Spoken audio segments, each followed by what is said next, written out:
Hello everyone. आज है 26 अगस्त और द इंडियन एक्सप्रेस की आज की हमारी जो इम्पोर्टेंट न्यूज़ रहेंगी वो होंगी भारत फिजी रक्षा और समुद्री सहयोग, सुप्रीम कोर्ट कोलेजियम की जज की नियुक्ति, वनतारा जांच के लिए एसआईटी गठित। आज की हमारी जो पहली न्यूज़ रहेगी, India Fiji unveil steps to boost defence and maritime security ties. यह न्यूज़ जो है वो क्या है और यह चर्चा में क्यों है, चलिए जानते हैं। भारत और जो फिजी है उनके बीच में 25 अगस्त 2025 को रक्षा और जो समुद्री सुरक्षा है उसको लेकर एक दूसरे के बीच में वार्ता हुई है और दोनों ने अपने जो सुरक्षा सहयोग हैं उनको मजबूत किया है। यह निर्णय प्रधानमंत्री नरेंद्र मोदी और जो फिजी के प्रधानमंत्री हैं सिटिवेनी राबुका, उनके बीच में नई दिल्ली में जो है वार्ता हुई है और उन दोनों के बीच में किन किन चीज़ों को लेकर आपस में बातचीत हुई है उनके बारे में जाने तो जो रक्षा सहयोग कार्य योजनाएं हैं उनके बारे में दोनों देशों ने रक्षा और जो सुरक्षा का एरिया है उसमें सहयोग बढ़ाने के लिए जो है एक व्यापक कार्य योजना को तैयार किया है। भारत फिजी की जो समुद्री सुरक्षा है उसको सशक्त बनाने के लिए प्रशिक्षण और जो उपकरण है वह जो है प्रदान करेगा फिजी को। और समुद्री सुरक्षा को ध्यान में रखते हुए भारत ने फिजी के विशेष आर्थिक क्षेत्र की सुरक्षा में सहायता का वादा भी किया है। भारतीय जो नौसेना के जहाज़ हैं जिनमें कि फिजी की जो बंदरगाह है वहां पर रुकने की योजनाएं भी शामिल हैं, जो दोनों देश जो हैं आपस में बीच में जो समुद्री सहयोग है उसको भी बढ़ावा देंगे। जो सैन्य सहायता है, भारत ने फिजी के सैन्य बलों को 2 समुद्री एम्बुलेंस उपहार में देने और जो युवा हैं उनमें भारतीय उच्चायोग में रक्षा अताशे का जो पद है वह भी सर्जन करने की घोषणा की है। आतंकवाद के खिलाफ सहयोग, दोनों देशों ने आतंकवाद को मानवता के लिए खतरा माना और दोनों ने ही इसके खिलाफ एक संयुक्त कार्रवाई जो है उस पर सहमति जताई है। जो आतंकवाद है, आतंकवाद के खिलाफ सहयोग, दोनों देशों ने आतंकवाद को मानवता के लिए खतरा बताते हुए इसके खिलाफ संयुक्त कार्रवाई पर सहमति जताई है। जो स्वास्थ्य और अन्य क्षेत्र हैं जैसे कि रक्षा के अलावा भारत की जो फिजी है उसमें 100 बिस्तरों वाला सुपर स्पेशलिस्ट हॉस्पिटल या फिर जो डायलिसिस यूनिट है, जन औषधि का केंद्र और जयपुर फुट जो कैंप है उसको भी स्थापित करेगा। साथ ही 12 कृषि ड्रोन और जो मोबाइल मृदा का प्रशिक्षण की प्रयोगशालाएं हैं वह भी प्रदान की जाएंगी। जो सांस्कृतिक और शैक्षिक सहयोग है, फिजी यूनिवर्सिटी ने हिंदी और जो संस्कृत पढ़ाने के लिए भारतीय शिक्षक भेजे जाएंगे और फिजी के पंडितों को भारत में प्रशिक्षण दिया जाएगा। आज की हमारी जो दूसरी न्यूज़ रहेगी, collegium picks CJs of Patna Bombay high court for apex court. यह न्यूज़ जो है वो चर्चा में क्यों है या फिर ये न्यूज़ जो है वो क्या है।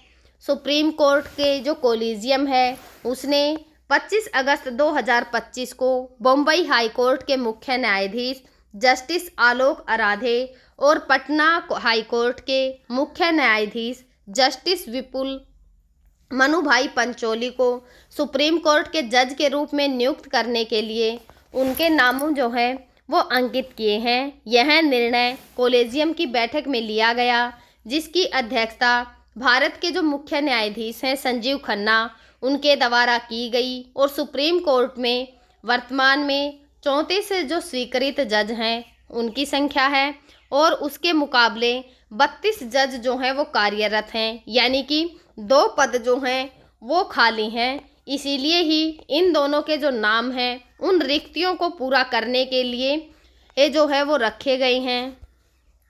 जो जस्टिस आलोक है आराधे जिनका मूल हाई कोर्ट मध्य प्रदेश है 1988 में वकील के रूप में जो है इनका नाम पंजीकृत हुआ था और 2007 में इन्होंने जो सीनियर एडवोकेट है उसकी उपाधि धारण कर ली थी। उन्होंने 2022 में कर्नाटक हाई कोर्ट के कार्यवाहक मुख्य न्यायाधीश के रूप में कार्य भी किया है और जुलाई 2023 के अंदर तेलंगाना हाई कोर्ट के मुख्य न्यायाधीश भी ये बने और फिर जनवरी 2025 में बम्बई हाई कोर्ट में इनका तबादला कर दिया गया। जो जस्टिस विपुल पंचोली हैं, इनका मूल हाई कोर्ट गुजरात का है। इन्होंने 1991 में वकालत शुरू की थी और गुजरात हाई कोर्ट में सहायक सरकारी वकील के रूप में भी इन्होंने कार्य किया है। वे 2014 में गुजरात हाई कोर्ट के जो अतिरिक्त जज बने और 2016 में स्थायी जज बन गए। जुलाई 2023 में पटना हाई कोर्ट में इनका स्थानांतरित जो है इनको कर दिया गया और 21 जुलाई 2025 को वहाँ के मुख्य न्यायाधीश जो हैं वे बन गए थे।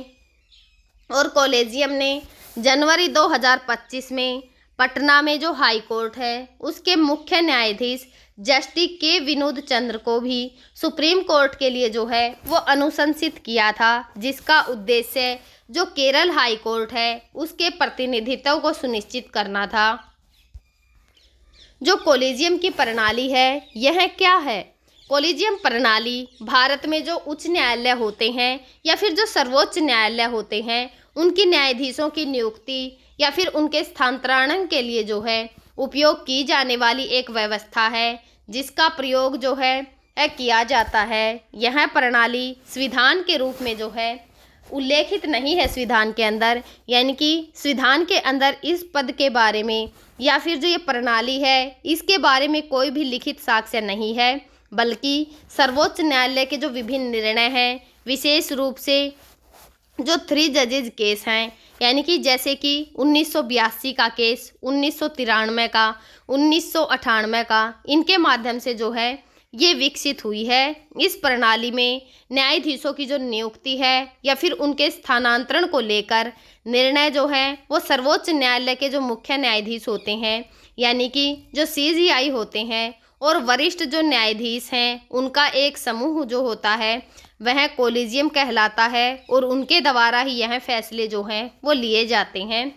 यानी कि जो मुख्य न्यायाधीश और वरिष्ठ न्यायाधीश और जो कॉलेजियम है ये मिलकर ये फैसला करते हैं कि किसकी नियुक्ति किस स्थान पर की जाएगी या फिर इनका जो स्थानांतरण है वह कहाँ पर होगा।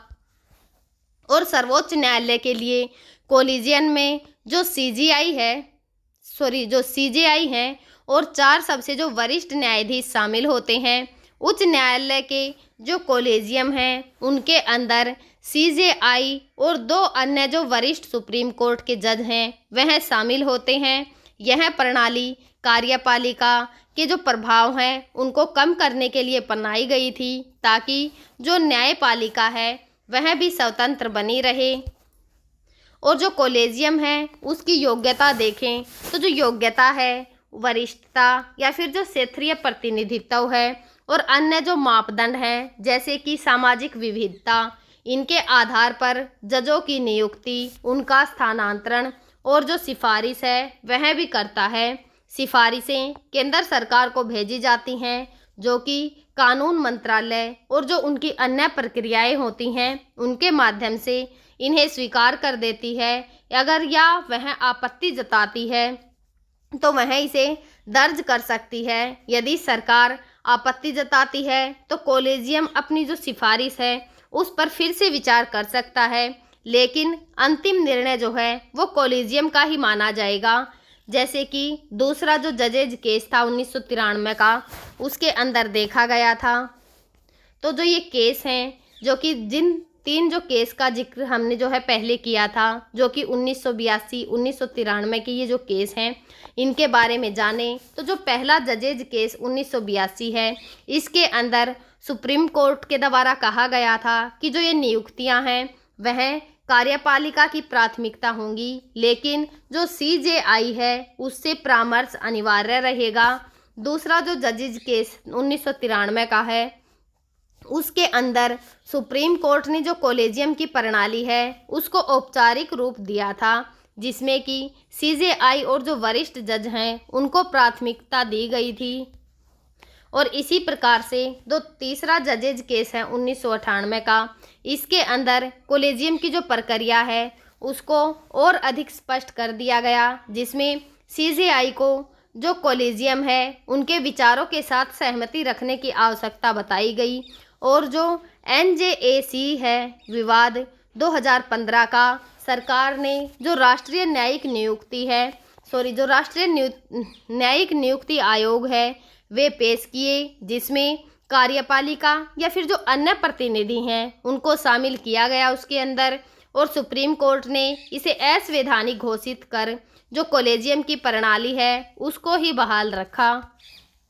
इसके सुधार के प्रयास जो हैं, यानी कि 2015 में एनजेएसी के जो है असंवैधानिक ठहराए जाने के बाद सुप्रीम कोर्ट ने जो कॉलेजियम की प्रणाली है उसको ही पारदर्शी बनाने के लिए जो मेमोरेंडम ऑफ प्रोसीजर है उसमें सुधार करने का सुझाव भी दिया था, लेकिन सरकार और जो सुप्रीम कोर्ट है उनके बीच में इनको लेकर एमओपी पर सहमति नहीं बनी, इसीलिए ही यह संभव नहीं हो पाया। और जो कॉलेजियम है उसने हाल ही में जो क्षेत्रीय और जो सामाजिक विविधता है उसको बढ़ावा देने की कोशिश भी की है, जैसे कि महिलाएं, अनुसूचित जाति जनजाति या फिर जो अल्पसंख्यक हैं उनको प्रतिनिधित्व देना। आज की हमारी जो तीसरी न्यूज़ रहेगी, एससी कॉन्स्टिट्यूट्स एसआईटी टू इन्वर्टिटेज वंत्रा हाउ इज क्वारस एनिमल्स। यह न्यूज़ जो है वो क्या है, सुप्रीम कोर्ट ने गुजरात का जो जामनगर है उसके अंदर रिलायंस फाउंडेशन द्वारा संचालित एक वंतारा यानी कि जो ग्रीस जूलॉजिकल रेस्क्यू एंड जो रिहेबिलिटेशन सेंटर है उनके द्वारा जो पशु होते हैं या फिर विशेष रूप से जैसे कि हाथी हुए उनको प्राप्त करने के जो तरीके हैं उनकी जांच के लिए एक विशेष जांच दल यानी कि जो एसआईईटी है उसका गठन किया गया। यह आदेश 25 अगस्त 2025 को जस्टिस जो पंकज मिठाल हैं और जस्टिस परसना बी वराले हैं उनकी खंडपीठ ने जो है दिया। और इसके अधिवक्ता सीआर जो जया सुकीन है उनके द्वारा यह जो याचिका है वो उस पर सुनवाई की गई। और उसी के दौरान एसआईटी की जो अध्यक्षता है सुप्रीम कोर्ट के जो पूर्व जज हैं यानी कि जो जस्टिस जे चेलमेश्वर करेंगे। और इसमें जस्टिस जो राघवेंद्र चौहान हैं यानी कि जो उत्तराखंड और तेलंगाना हाई कोर्ट के पूर्व मुख्य न्यायाधीश जो हैं जैसे कि हेमंत नंगराले, पूर्व मुंबई पुलिस आयुक्त अनीश गुप्ता, अतिरिक्त आयुक्त कस्टम इसके अंदर शामिल होंगे।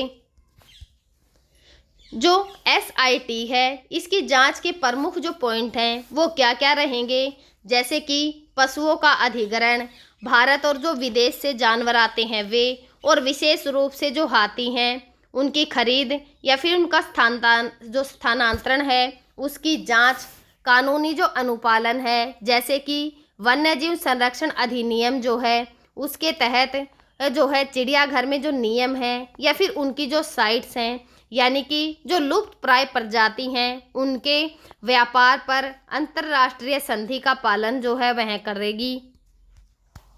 और जो पशु कल्याण है जैसे कि पशुपालन हुआ, चिकित्सा की देखभाल और कल्याण मानकों का मूल्यांकन इसके अंतर्गत शामिल होगा। पर्यावरण और जो संसाधन हैं यानी कि जो औद्योगिक क्षेत्र हैं उनके पास स्थान, जलवायु या फिर जो उपयुक्तता है, जल संसाधन और कार्बन क्रेडिट की जो योजनाएं हैं उनका जो दुरुपयोग होता है उसकी जांच भी होगी। और जो वन्य व्यापार और वित्तीय अनियमितता है यानी कि जैसे कि ये पशु होते हैं या फिर जो हाथी हैं इनकी तस्करी या फिर जो मनी लॉन्ड्रिंग है और अन्य जो कानून है उनके उल्लंघनों का आरोप भी जो है वो है। और अन्य मुद्दे जैसे कि याचिका से संबंधित या जो जांच है उसके दौरान सामने आए किसी भी अतिरिक्त मामले पर। जो SIT है उसको 12 सितंबर 2025 तक अपनी रिपोर्ट सुप्रीम कोर्ट को सौंपने का निर्देश दिया गया है। लेकिन कोर्ट ने यह भी स्पष्ट रूप से कह दिया है कि जो ये जांच है वह तथ्य खोजी प्रक्रिया है और यह जो वंतारा या फिर वैधानिक जो प्राधिकरण है उन पर संदेह को व्यक्त नहीं करता। हम जो है आगे भी आप सभी के साथ इसी प्रकार की जो करंट की इम्पोर्टेंट न्यूज़ होंगी उनको शेयर करते रहेंगे। तब तक आप पढ़ते रहिए, खुश रहिए। Thank you.